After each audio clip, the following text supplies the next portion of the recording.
And now part two of the Kent Hovind series, which I think it actually says that he shouldn't bear false witness. Thou shalt not bear false witness. Well, something he could practice himself. Let's hear more. Thing to do. Miriam and Aaron spake against Moses because of the Ethiopian woman he married.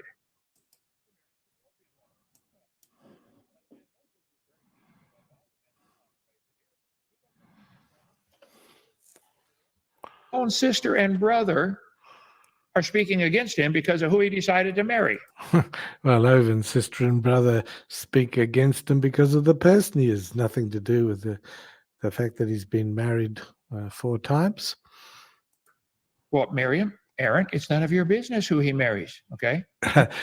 That's his code for Hovind telling everybody else that it's none of their business who he marries. I would tend to agree, except he's the one that, follows the Bible as far as marriage goes, and we all know that his marriage is highly suspect. And the divorces and the annulments and things. And of course, he's never been wrong. Very, very interesting claims. None of your business. Shut up. Now, Korah, the son of Izhar, the son of Kohab, a bunch of guys, rose up before Moses, and they gathered themselves together against Moses and Aaron and said to them, You take to you, seeing all the congregation are holy, every one of you. The Lord is among them. Wherefore then lift ye up yourselves above the congregation of the Lord. Oh, Korah didn't like the way Moses was running the ministry, did he? I got a better idea. We should vote on it. Moses, I and my friends should vote you out of office. Oh, that's really what it means. Okay. Moses was the God. More paranoia about Kent losing control of the ministry that, of course, is in the first place. It's run by a board, if you believe that rubbish. Called leader, yet his enemies slandered him about who he married, his leadership style, dictating to every, he was the dictator. Okay, to all the people, and they gossiped about him and bore false witness against him and made YouTube videos about what a bad man he was. Well, that's actually quite easy. It's quite easy to do that last bit. I added that last part. Okay, did they have YouTube back then, brother? They did. Okay. King David, judge me, O Lord. I have walked in mine integrity. I trusted in the Lord, therefore I shall not slide. As for me, I will walk in mine integrity. This is all Psalms written by David, okay? As for me, thou upholdest me in mine integrity. Wait. Is this the same King David that lusted after his neighbor's Bathsheba, his wife Bathsheba, committed adultery with her and then killed her husband to cover it up? And he's claiming to have integrity? I guess a lot of people gossiped about him and did false witness about David and told others what a bad man he really was. You know what he really did? Yeah, he already got 17 wives. Well, he was a bad man. Come on. he committed adultery with a woman, and then he killed her husband. And Hovind is worried that people have gossiped about him. Come on. Where's the morality there, Kent? And now he lusts after the neighbor's wife. He got another one. Much projection here. Much projection. Well, the chief priests and elders, these are the people that are supposed to know the Bible and know the Lord, the preachers, and all the council, they sought false witness against Jesus. Wait, guys. You are the priests. You're supposed to know the 10 Commandments. You don't bear false witness. And now you're trying to hire false witnesses against Jesus. Why? Well, I guess at least they didn't covet their neighbor's wife's ass. To put him to death. Why? What evil has he done? They found none. Many false witnesses came. Verse 61, and they said, this fellow said, I'm able to destroy the temple of God. So they're going to pick on every word he says. They're going to watch all his YouTube videos, try to pick out a phrase here, a phrase there, and use it against him, aren't they? Yeah. And they sent certain of the Pharisees and the Herodians to catch him in his words. Wow. They're going to catch him. Yep. Somebody says something about homosexuals, and oh, wow, they get all butthurt about it. Okay. And when they were come, they said unto him, Master, we know that thou art true and carest for no man. Had to slip that in, brother. Okay. For thou regardest not the person of men, but teachest the way of God in truth. Is it lawful to give tribute to Caesar or not? Oh, now they're trying to trap Jesus over taxes, aren't they? Is that right? Yeah. Shall we give or shall we not give? But he, knowing their hypocrisy, said to them, Why tempt ye? Bring me a penny. A penny, by the way, in Bible. So Jesus would have paid his taxes. He wasn't tempted to not pay them. Contrast that with Mr. Hovind and his tax crimes. Terms is a day's wages. Okay, so figure what, $100. Okay, bring me a penny. And he said, whose picture is on there? They said, Caesar. He said, well, if it's Caesar's, give it to Caesar. I've always said you should, if you pay a tax, if you owe a tax, you should pay it.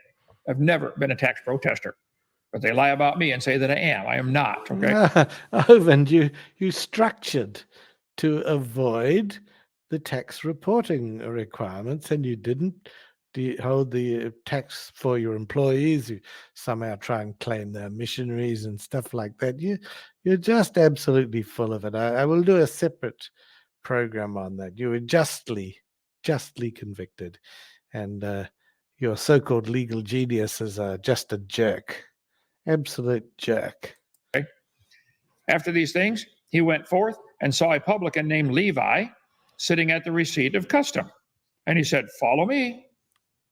These were the guys working for the Roman Empire, a Jew working for the Romans. What a traitor. And Jesus said he could be one of his followers. Wow. So he left all, rose up, and followed him. Levi made him a great feast in his own house, and there was a great company of publicans and others that sat down with them. You mean Jesus was hanging out with bad people? He allowed, people that had a bad past to come to his camp. He did not invite a convicted molester of children to his camp like you did, Kent Hovind. And when that convicted molester arrived, he did not find him a place to stay in a house next door in the company of a young boy, and he did not approve if that convicted molester stayed in the bed with that young boy.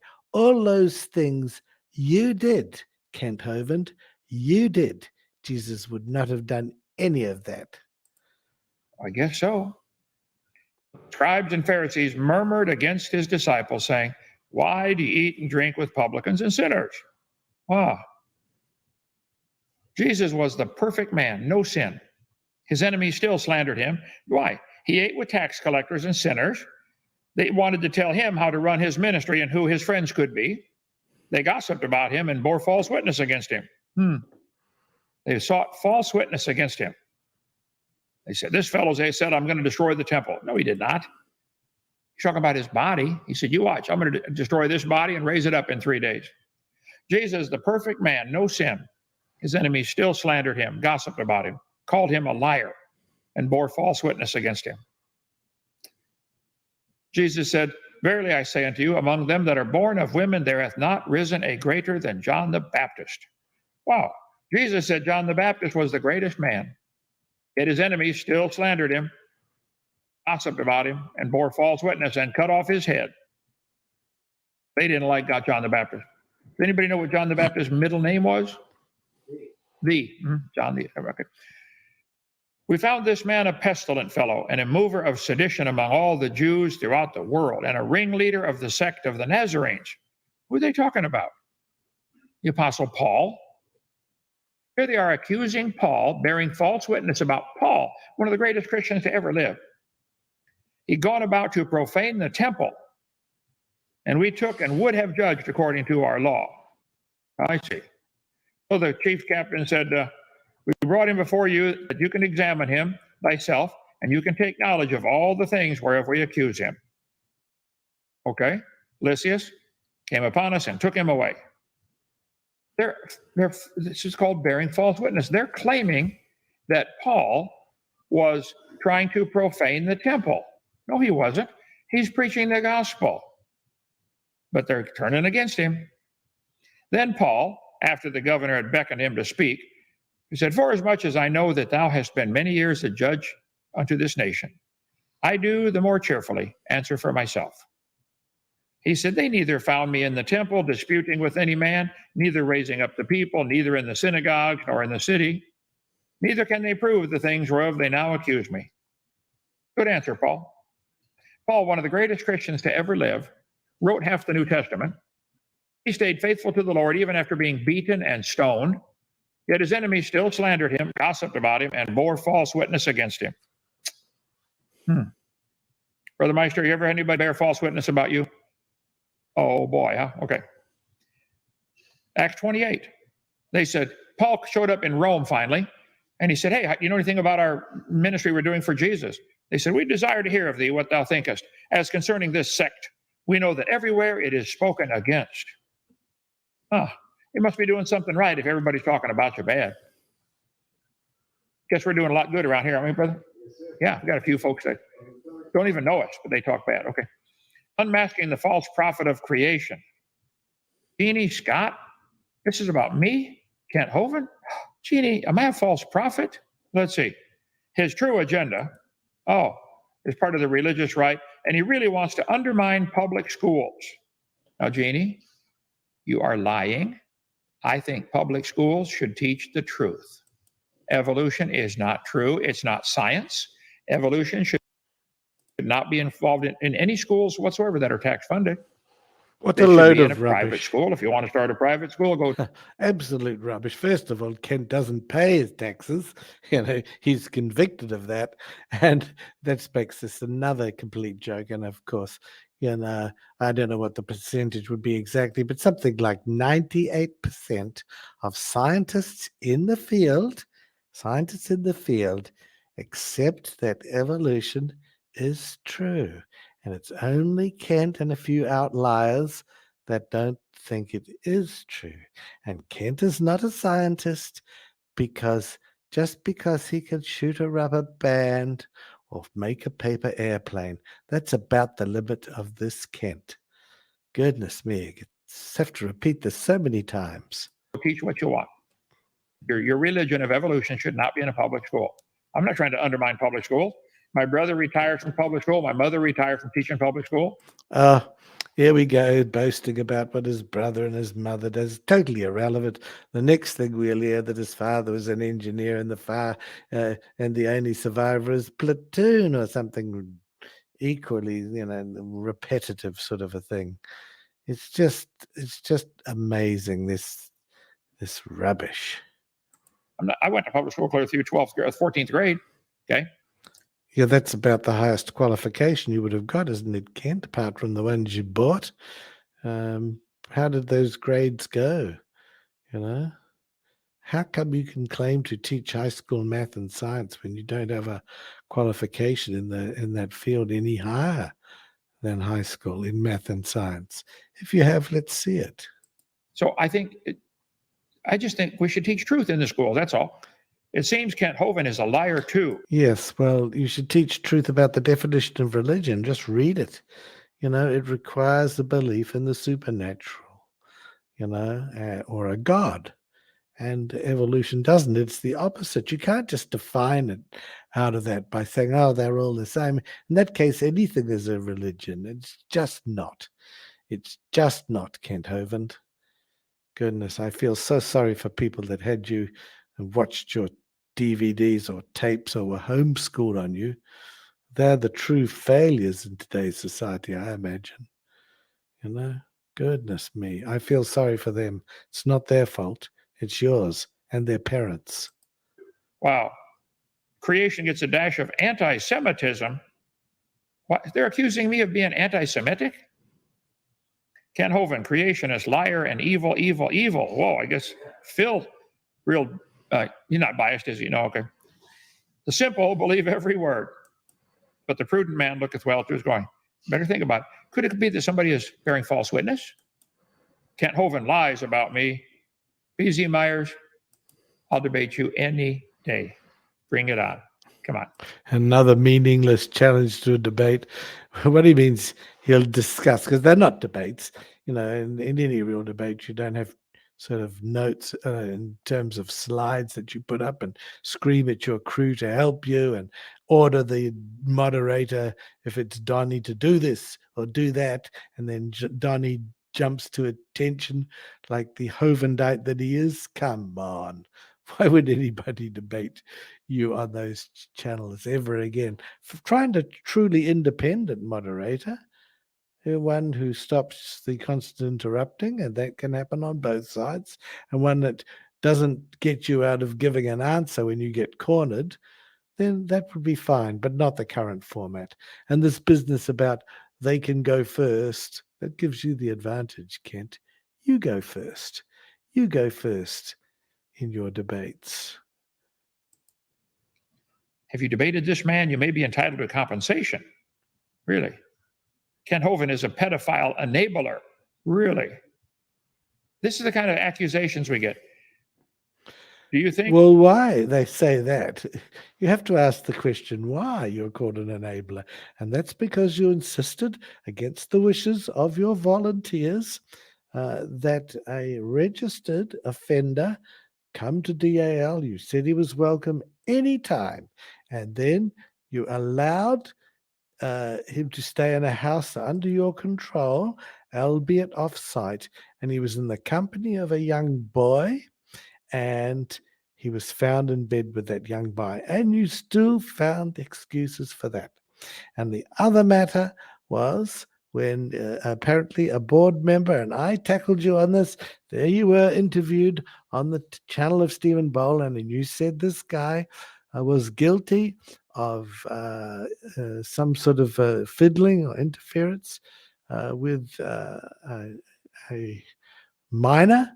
And you then said, oh, but it was one of his own kids, and 35 or 40 years ago. And so it didn't seem to matter to you.